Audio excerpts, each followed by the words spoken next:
Since last year, Supreme Master Ching Hai graciously allowed our association members to gather for international seminars. They were joyous occasions as Master and disciples reunited to meditate and pray for peace. During our visit to meet with our association members, Supreme Master Ching Hai also spoke of the teachings of past masters and answered the spiritual questions of fellow initiates. Throughout the ages, compassionate, enlightened masters have urged people to surrender to the greater universal power by seeking the divine within, from which all other goodness and happiness follow.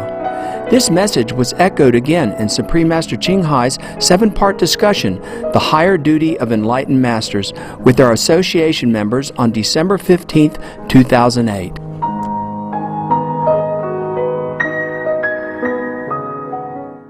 Supreme Master Ching Hai's lectures are not a complete meditation instruction. Please do not try alone. For free of charge guidance, please visit www.godsdirectcontact.org or contact any of our centers near you. Lovely time. Whoa. Wonderful weather. Yeah? You enjoy this sunny weather, no? It's beautiful and it's I do? yeah. Especially high heels. Oh yeah. You know, whoever invented the high heels, they should be awarded Nobel Peace Prize. Especially in this kind of weather, you know? When the water is about 3-4 inches, yeah? And when your high heel is 5, okay, you win. Gorgeous. Yeah. You okay, all of you?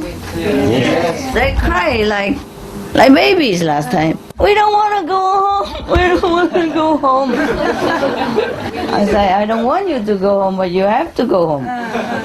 Your family wants you to go home. Your government wants you to go home. Yeah? And your karma wants you to go home. Crying to me, what's the use, huh? Whatever we have created, we live in it, right? If you have enough strong power, then you can overcome it. But if not yet, then just have to accept it. You know, right? Yes. Yeah. In this world, because we don't have God connection, so we love this and that and stuff, you know? And once we have God connection, we still love this and that and others. But we can, you know, have it or not have it, yeah? Okay. The Vietnamese are here? How many Vietnamese? Raise hand. Last week was all Vietnamese. Yeah. This week was all Chinese.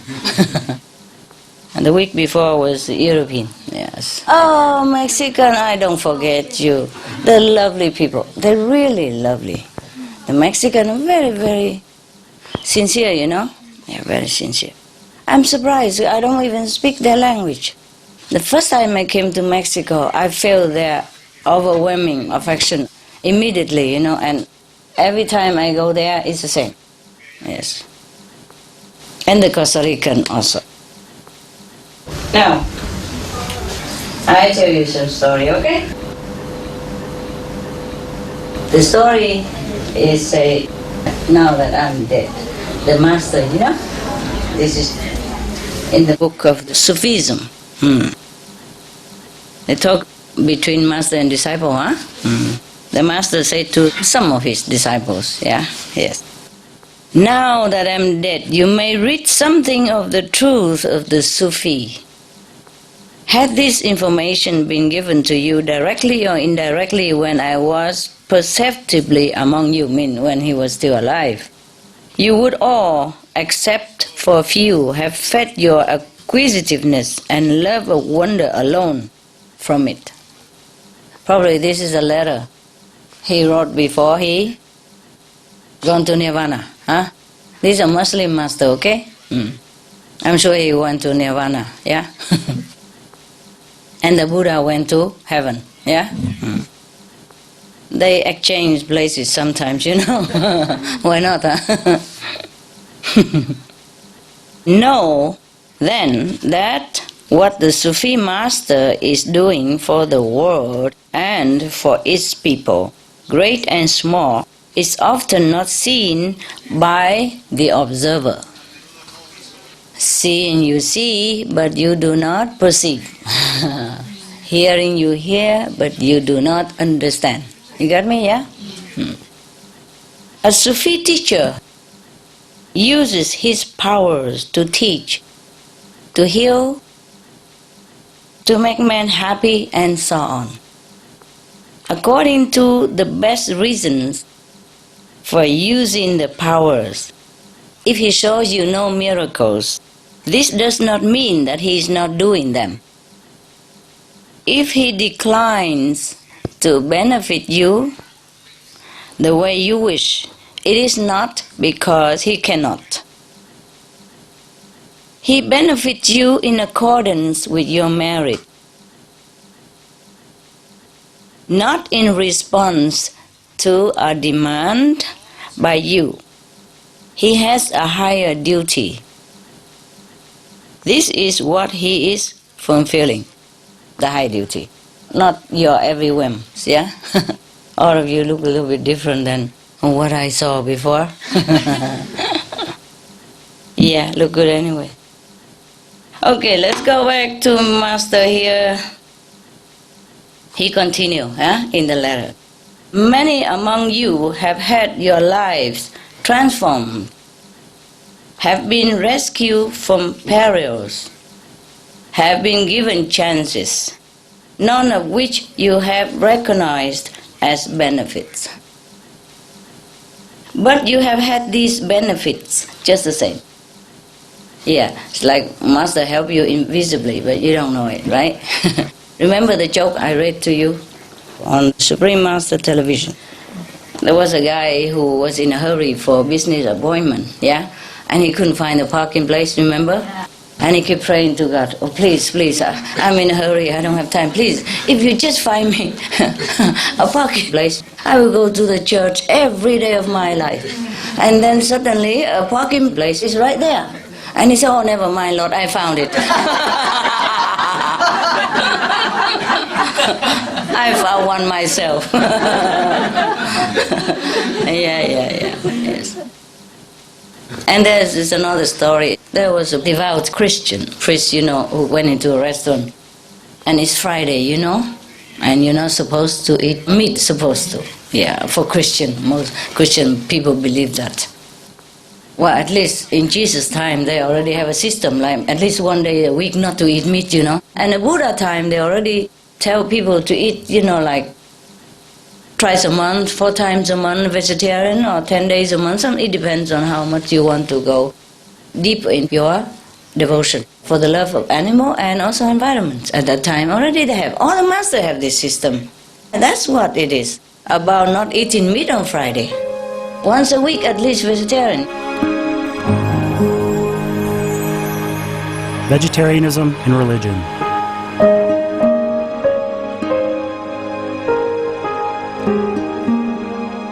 The Baha'i Faith.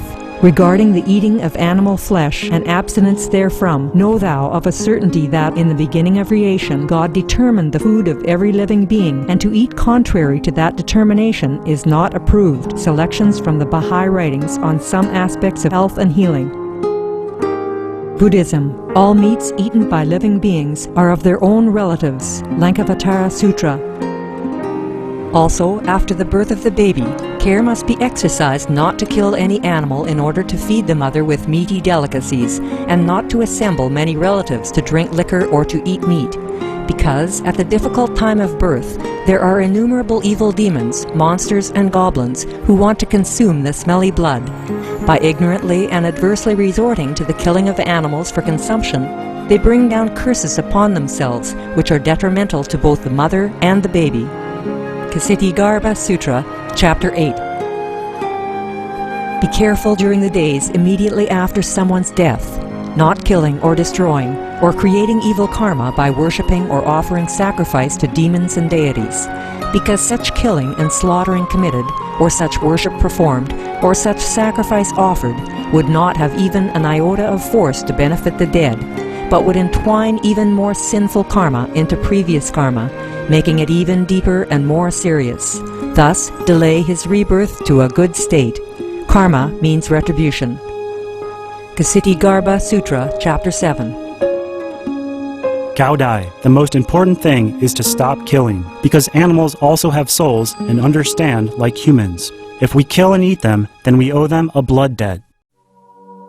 Teachings of the Saints. Christianity, meats for the belly, and the belly for meats. But God shall destroy both it and them. Holy Bible. And while the flesh was yet between their teeth, ere it was chewed, the wrath of the Lord was kindled against the people, and the Lord smote the people with a very great plague. Holy Bible. Confucianism. All men have a mind which cannot bear to see the sufferings of others. The superior man, having seen the animals alive, cannot bear to see them die. Having heard their dying cries, he cannot bear to eat their flesh. Mencius. Essenes. I am come to end the sacrifices and feasts of blood, and if ye cease not offering and eating of flesh and blood, the wrath of God shall not cease from you. Gospel of the Holy 12. Hinduism. Since you cannot bring killed animals back to life, you are responsible for killing them. Therefore, you are going to hell. There is no way for your deliverance. Adalila. He who desires to augment his own flesh by eating the flesh of other creatures lives in misery in whatever species he may take his birth. Mahabharata anew.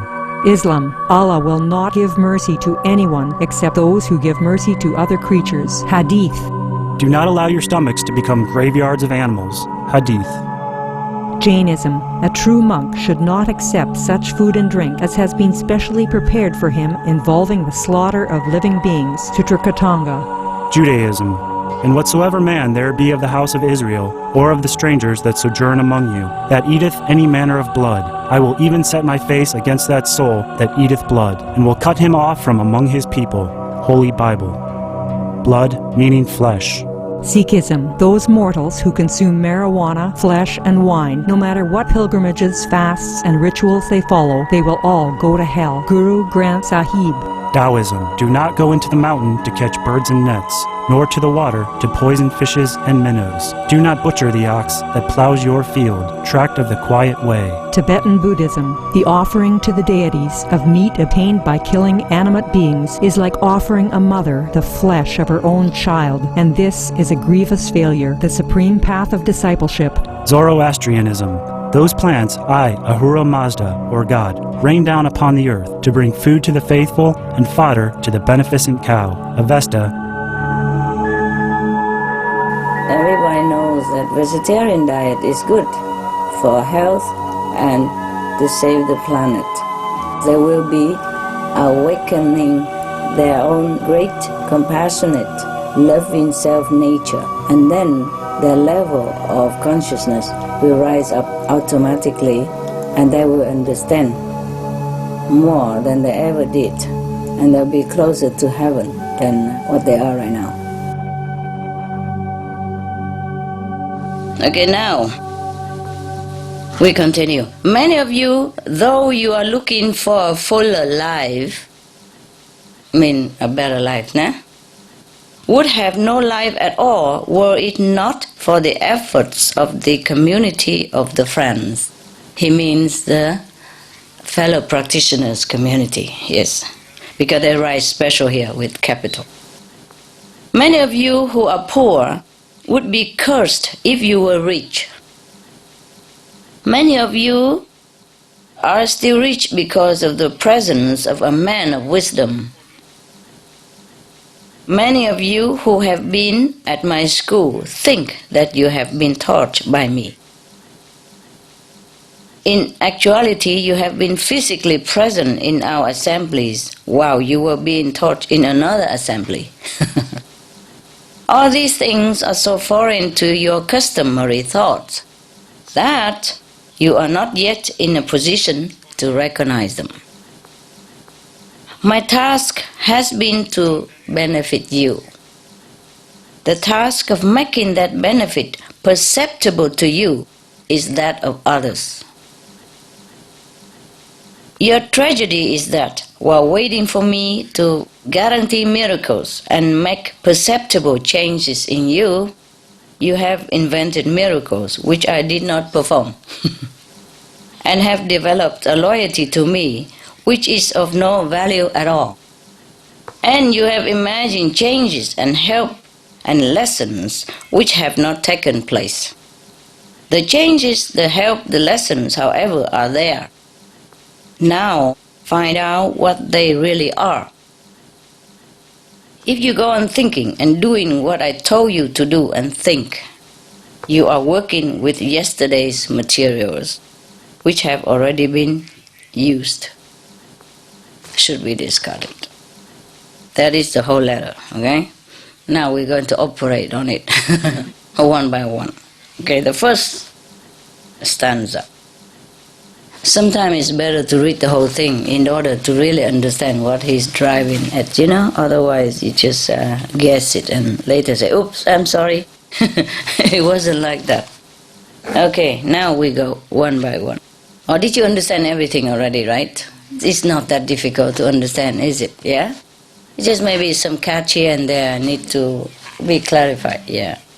Now that I'm dead, you may read something of the truth of the Sufi.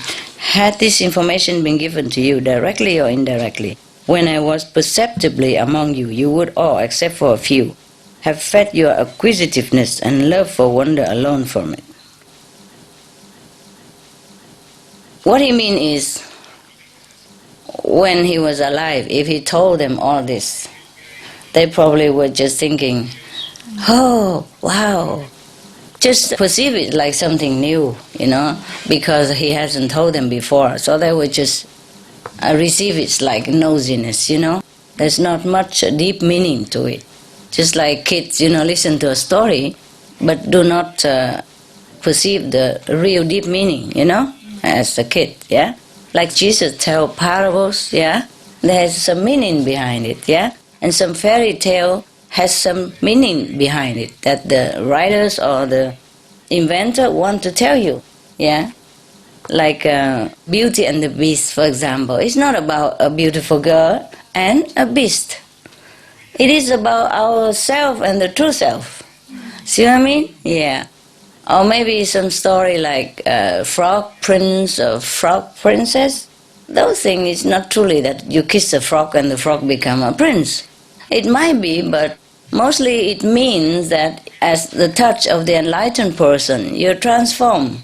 You become your true self again because you have been bewitched with the illusionary world, and yourself has not recognized your great self, your true beautiful self.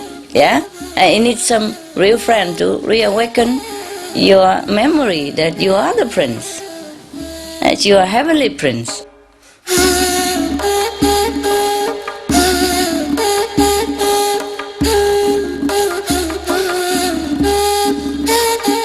Thank you, gentle viewers, for your company for today's episode of Between Master and Disciples.